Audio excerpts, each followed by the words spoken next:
নিজের প্রতি যত্ন নিতে লাগে, নিজে ভালোবাসতে লাগে। অন্যরা ভালোবাসার থেকে নিজে ভালোবাসা অনেক ভালো। তো হাই এভরিওয়ান, তোমরা সবাই কেমন আছো? আশা করি সবাই ভালো আছো। তোমরা আশীর্বাদ আমিও ভালো আছি। আমি শিল্পী আরেকটা ব্লগ নিয়ে আইলাম। তো এটা হচ্ছে আজকের এই ব্লগটা। তো দেখো সকালে ঘুম থেকে উঠতে সুন্দর করে এদিকে দেখো আমি তো বরপাথার বোনটাকে ঘরে আসি।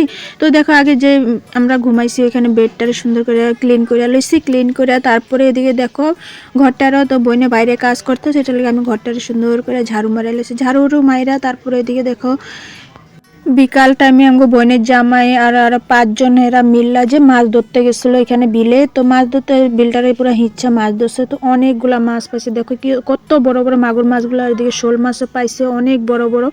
তো দেখে অনেক ভালো লাগলো, অনেক খুশি লাগলো, অনেকদিন পরে মাছ দেখলাম। তারপরে আবার ওইখান থেকে আয়ে আমরা রেডি হয়েছি অল্প ঘুরতে যাবো কইয়া বিকাল টাইমে। তো এক জায়গায় আইলে তো ঘুরতে না গেলে ভালো লাগে না। তো বিকাল টাইমে কইলাম চল আমরা কয়েকটা ভিডিও বানাই স্টেশনে যাই। দেখো আমরা আইয়া এদিকে দেখো পরে বইনে ওদিকে ভিডিও বানাইতেছে। তো আমি অল্প ভিডিও বানাইতেছে, আমি এদিকে অল্প শয়তানি করে লইলাম। তারপরে এদিকে দেখো এখানে বিকালবেলার মানে স্টেশনের ভিউটা অনেক সুন্দর। তারপরে ঘুরে ঘরে আয়া পড়লাম। তো ব্লগটা কিরকম লাগছে অবশ্যই জানাইও।